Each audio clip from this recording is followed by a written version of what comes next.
Your Honor, I do know, I did speak with Mr. Whitford, who's here again, this morning, or this afternoon. I did speak to him before docket this afternoon. I think we're kind of in a position where, I would imagine it's going to be set for trial. So I don't know if you want to call him.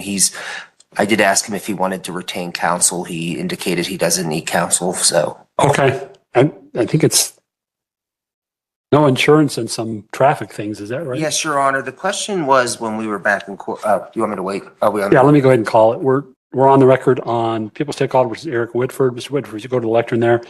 25 T588, appearances starting with the prosecution. Darren Bedkowski for the people. All right. And Mr. Whitford appears without an attorney. Go ahead with respect to your understanding of the status of the case, Mr. Bedkowski.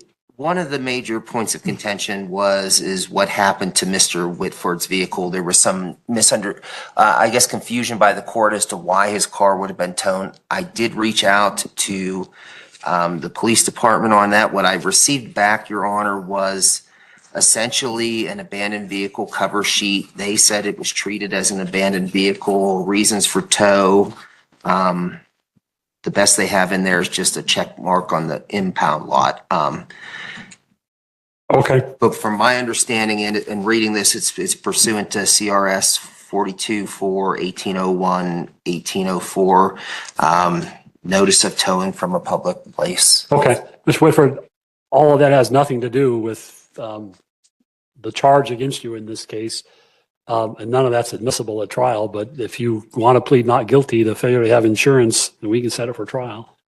Actually, I have some procedural questions real quick. All right. Is this court subject to the Colorado Rules of Civil Procedure? No, because this is a criminal court. The rules of civil procedure apply to civil cases. Am I not being charged with civil offenses? No, you're being charged with criminal offenses. All three of these are... The insurance is a criminal offense. The other two are, you're correct, are by statute and by rule considered civil issues.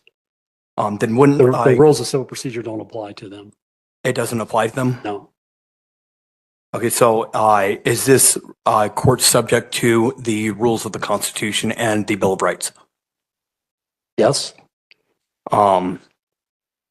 Is this a common law court or a admiralty law jurisdiction court? It's not an admiralty court. We have nothing to do with maritime issues. Do you want to enter a not guilty plea and set the case for trial, or do you want to see if you can resolve the case by plea agreement with the DA? Those are the only two things I need to find out from you. I haven't been offered any type of plea agreement yet. Your Honor, we would be happy just to have him plead to the no proof of insurance and be done with it. All right. You want to print out a proposed plea? Then, Mr. Woodford, I'm going to have you look at that. It'll set forth what the fine for that is. If you decide you don't want to accept that plea, we can enter a not guilty plea on your behalf and set the case for trial. And I'd rather just enter the not guilty plea. All right. All right. We'll get the case set for trial. Speedy trial deadline will be 6 months from today. Give me a second. We'll get your trial date. It's going to be in it'll be in April, given the number of cases we have set. Do you intend to hire an attorney? No, I'm not a meddling volunteer or a ward of the court. All right. You're going to try and do the jury trial on your own? Absolutely. Okay. Let's try April 29th. This should be a case that we can finish in one day. So April 29th at 8:30 will be the jury trial date. The pretrial readiness conference for that will be on Friday, April the 17th at 10:30. That pretrial readiness conference, Mr. Whitford, we set more than one case for trial every week just because of the number of cases we set for trial. The pretrial readiness conference is to determine whether your case or another one is going to go to trial. What determines that is the case that is closest to its speedy trial date being up goes. I'm fine with you appearing virtually in that April 10th date. I'm not going to set a motions hearing date. I do want to set,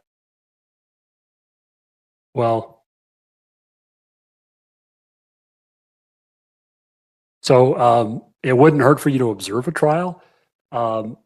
Cases are live streamed, and there's live stream instructions on the website if you want to just go on the live stream and watch us do a jury trial so you can see how a jury is selected and how a trial proceeds. You're certainly welcome to do that. I've been through several trials and won a few of them by myself so far.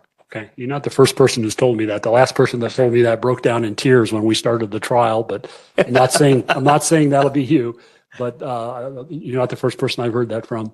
You've done a jury trial before? Yes, I have. Okay, all right, fair enough. If you have a seat, I have my staff get you notice with the dates on it, so you don't have to try and remember. I do have one other question. The entity known as the People of the State of Colorado, is that a creation of the state? I would say it's a creation by the legislature, so yes, I guess you could call it a creation of the state. Okay, thank you. All right, I just have a seat. My staff will call you when you have that notice. As this hearing comes to a close, the real story isn't about towing procedures or courtroom terminology. It's about what happens when a defendant chooses to stand alone against the legal system. The judge repeatedly tried to focus the case on the actual charge, while the defendant pushed broader constitutional and procedural questions. Now, with a jury trial on the horizon, confidence will be tested where it matters most, in front of jurors and under the rules of evidence. Representing yourself can be a risky gamble, even for someone convinced they're prepared. So what do you think? Will his confidence carry him through trial, or is the judge's warning a sign of what's coming next?